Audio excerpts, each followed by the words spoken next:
ইস, যাচ্ছে তাই অবস্থা হলো। এরকম জানলে ভুলেও এখানে আসতাম না। ঠিক বলেছো তানিয়াদি। দেখো, এই নিয়ে আমি হায়ার অথরিটির কাছে কমপ্লেন করব। এতক্ষণে বুঝলাম এরা ডাকাত নয়। বাঁচা গেল।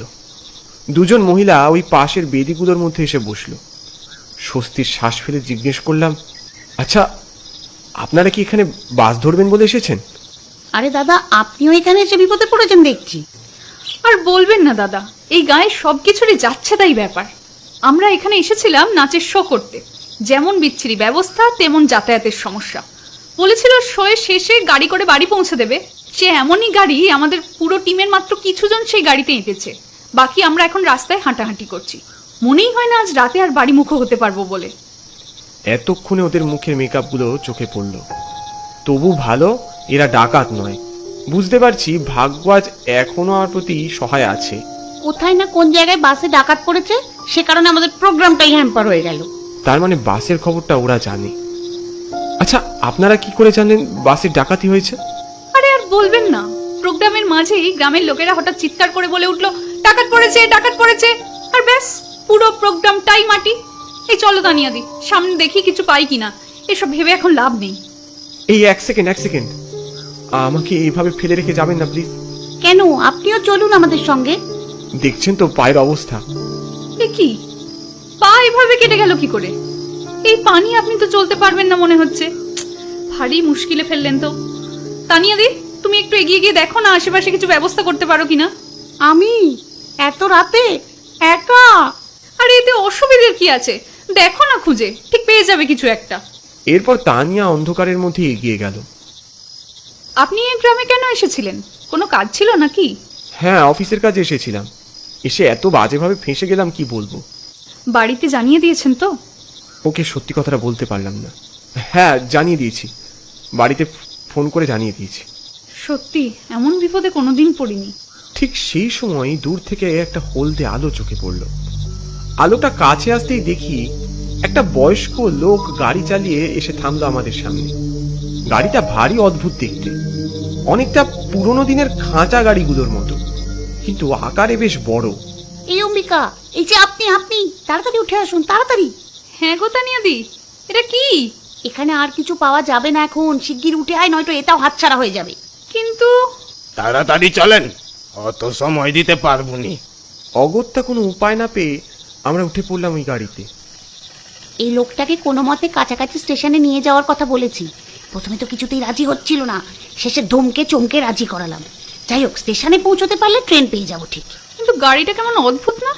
ছাড় তো, এই গ্রামের সবকিছুই অদ্ভুত। এই লোকটার কথাবার্তাও কেমন যেন।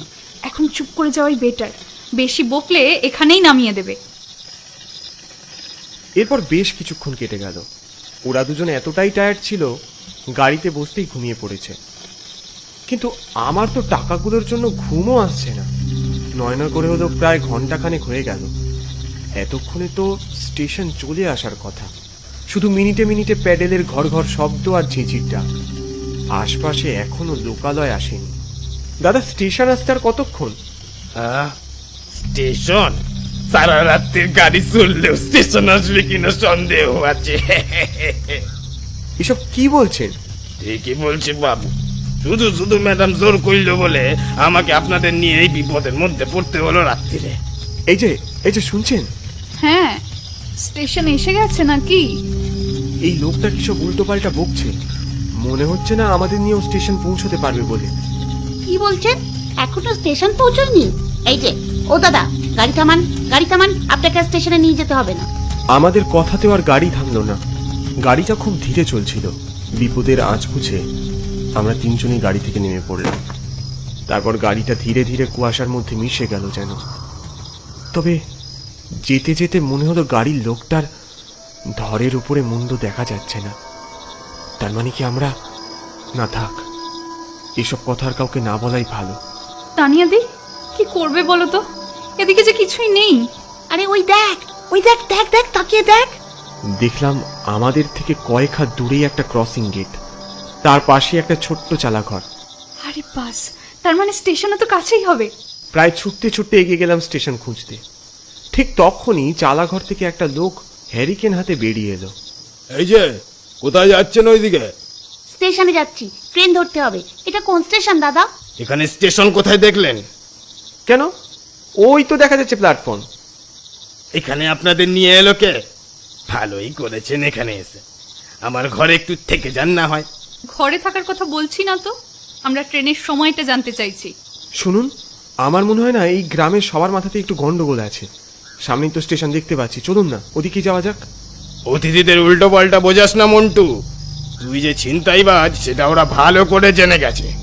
কি উল্টো পাল্টা বকছেন? আমি উল্টো পাল্টা বকছি? হ্যাঁ, ঠিক তখনই আমার কোমরে গোঁজা টাকার ব্যাগটা মাটিতে পড়ে গিয়ে চারদিকে কয়েকটা নোট ছড়িয়ে গেল। এ কি দাদা, এসব কি?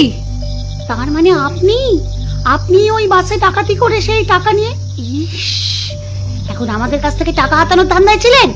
না না না না, শুনুন, আপনারা ভুল করছেন, শুনুন। এই অম্বিকা, চলে আয়, যতক্ষণ না ট্রেন আসছে আমরা স্টেশনেই বসবো। এরপর ওরা কুয়াশার মধ্যে কোথায় মিশে গেল। লোকটার দিকে ঘুরতেই দেখলাম ওখানে কেউ নেই। আশ্চর্য, এইটাই মাত্র এখানেই ছিল। নিশ্চয়ই চালাঘরের ভিতরে ঢুকেছে। আজ ওর একদিন কি আমার একদিন। চালাঘরের জানলা দিয়ে লোকটাকে দেখতে গিয়ে যা দেখলাম, এরপর আমার হৃৎপিণ্ড থরথর করে কেঁপে উঠল। একটা টিমটিমে লণ্ঠনকে কেন্দ্র করে জনা পাঁচেক লোক বসে তাস পেটাচ্ছে। ওদের লোক না বলে অশরীরই বলাই ভালো। ওদের কারোরই মুন্ডু নেই। ওই কি ব্যাপার রে? মন্টু কোথায় গেল? বেটা আমার টাকা মেরে পালিয়ে গেছে। আরে গুরু, এত বড় চাকরি করছো, কে একখানা ছিটকে চোর টাকা মেরেছে তা নিয়ে অত? এই চাকরির টাকা মানে কি টাকা নয় নাকি? সারাদিন এরও টাকা মেরে বেড়াচ্ছিস। উল্টো পাল্টা কথা বলবে না জগাইদা। এই শোন, তোরা সবকটা হলি না ভিখারির জাত, বুঝলি? কোথা থেকে টাকা আসে আমি জানি না মনে করেছিস? একদম জাত তুলে কথা বলবেন না, বডি ফেলে দেবো একদম। চুপ কর বেটা পূর্বক, তোদের সব কটাকে আমি চিনি। তুই এই ভাঙা গাড়ি চালাস না? কোথা থেকে এত পয়সা আসে আমি বুঝি না নাকি? এই লোকটা আমার দিকে শরীরটা ঘুরিয়ে হুঙ্কার দিল। এই মন্টু, দাঁড়িয়ে হয়ে দেখ হাতে কত টাকা। এই মন্টু দাঁড়া, দাঁড়া বলছি, পালাবি না, একদম দাঁড়া, দাঁড়া।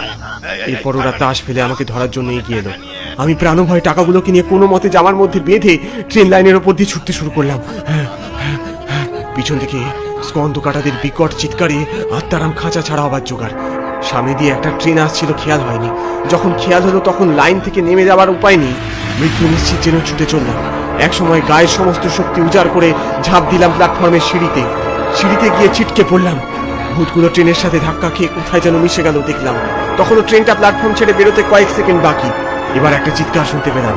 পুষ্পক, উঠে আয়, উঠে আয় শিগগির। সুহাসিনীদি, এরাতে আর ট্রেন পাবি না, শিগগির ওঠ, শিগগির ওঠ। কোনো মতে হাত বাড়িয়ে আমাকে ট্রেনে তুলল ট্রেনের কিছু লোক। তুই এখানে এরকম ভাবে কি করছিলি? থাক না সে কথা, এখন আর নাইবা বললাম। এই টাকাগুলোকে আপাতত ধরো, আমি আর এগুলো সামলাতে পারছি না। কালই আমি চাকরি ছাড়ছি। পিছন থেকে অম্বিকা আর দানিয়াও ঘটনাটা দেখছিল। ওরাও ওই কামরাই ছিল। আমি আর কিছু বলিনি ওদের।